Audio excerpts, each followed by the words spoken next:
50 years. That's a long time. So what has changed in that time, you would say, like, when you first started compared to now in the economy in the town, and that's... Well, with the onset of the box stores, which is, of course, Bass Pro, Cabela's, and the Sportsman's Warehouse, it has taken a big bite out of our revenue locally in this particular business, because all of these stores also, sell the same thing I do, along with clothing and other things. But what I find is that they have saturated the market and have cut the pie so thin that where we made a living 50 years ago, today we struggle to make a living because of that, the results of having so many retailers in town. And that's only within the last few years, That's right? within the last decade. Okay, because Sportsman's came in the beginning. That was like the first big box store. Yeah, I think Sportsman's Warehouse came in probably 20 years ago. Okay. And then Bass Pro and Cabela's probably been here. 5 years now? Yeah, a little bit more than 5 years, yeah. So in the beginning, 50 years ago, what kind of economic environment was there here in town? Was there still, because this is before the oil boom, I mean... Everybody was struggling. What I had, the situation I had here at Great Northern is I parked myself in front of a trailer court, and I ended up befriending the gentleman that owned the trailer court. His name was Chuck Vance, and I ended up purchasing his trailer court, and I sent money, I put it in an escrow. He went back to his homestead in Point McKenzie, and I sent $900 a month to him via a escrow program we set up. And there were 28 or 30 active trailers in the court at that time, paying $50 a month. Mm-hmm. So $50 a month times 30, that's $1,500 a month then. I had positive cash flow then of $600 a month. Those were the days when Tudor Road was a 2-lane dirt road. Everything in front of me was a forest. There was a feed store at the corner of Wright Street and Tudor Road. I mean, we were in the woods. We really were.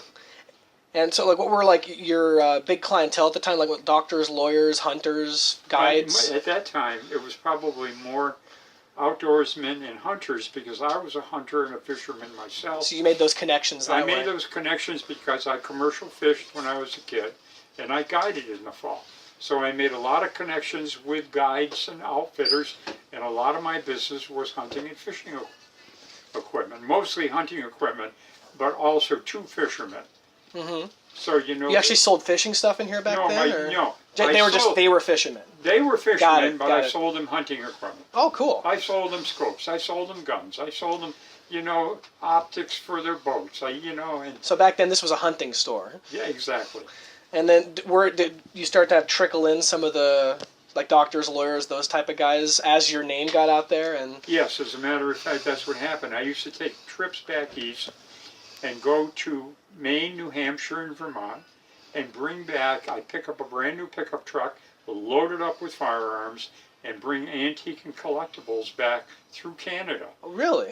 Yes, and at that time, we could get to Sweetgrass, and they would seal the load, and I would have a camper shell, and as long as when I hit Beaver Creek, that load was sealed, there was no questions asked. And I did that for quite a few years. That sounds like it's a lot more simple. Yeah, it helped subsidize my income then. And so what kind of changes would you say you've had to make it since then in order to keep up and stay in business? Well, we moved on toward more modern firearms, which, of course, I resisted very highly myself. We brought in some of the AR-15 type guns. Was Frank a big part of that, or who was pushing for the... Frank. That's right. I was guessing it'd be Frank started about 30 years ago. He was like 20 years into the history of the shop. Mm-hmm. Right. He's been here almost 30. Right. And he was a kind of in charge of that department. I was not that interested in that. Frank's the manager. Yeah. So he encouraged that, and that helped balance out my losses at that time, where things were a little slower. But what I really pushed is the high-end firearms, the double rifles, the very, very, the cased double shotguns, the English shotguns, and then it encouraged the people like the doctors and the dentists and the lawyers and the people that had money to come in the store. And then around like the 70s, that's when oil money started, right? So Exactly. So you had a lot of the oil field guys, and did they largely hear about you through like the other hunters and stuff like that? Exactly. And then we began to get some of their business. And the oil money business was very, very good, of course. I bet you guys did very well at that time. Yeah, we did. So, what has remained consistent since then? Do you think? What do you still do today that you did then? The most consistent part of the business? Yeah. I would say the handgun business is consistently the biggest part of my business today. I mean, we did handgun business then, of course. Right. But the big 44 Dirty Harry gun has now turned into the Glock 10 millimeter semi-auto, right. the SIG, the FN, and guns like that. And so you had to like diversify. Right, and the big Dirty Harry guns are since gone. Yeah, they're more niche guns now. I mean, people will still buy those for collectible guns. Well, that and a woods gun, but most people, it seems these days, will buy the Glock instead. It holds more. Oh yes. So at least they're still buying those nice old revolvers. So I guess that's a consistent part. Yes, they are. Let's see. So I was going to start asking about politics. Back then, where it is politically charged as it is now for you to be a gun store guy, or has that changed? No, actually, this store has enjoyed the audience of all of the mayors, all of the senators, all of the governors. All of them have come to Great Northern Guns, all the way.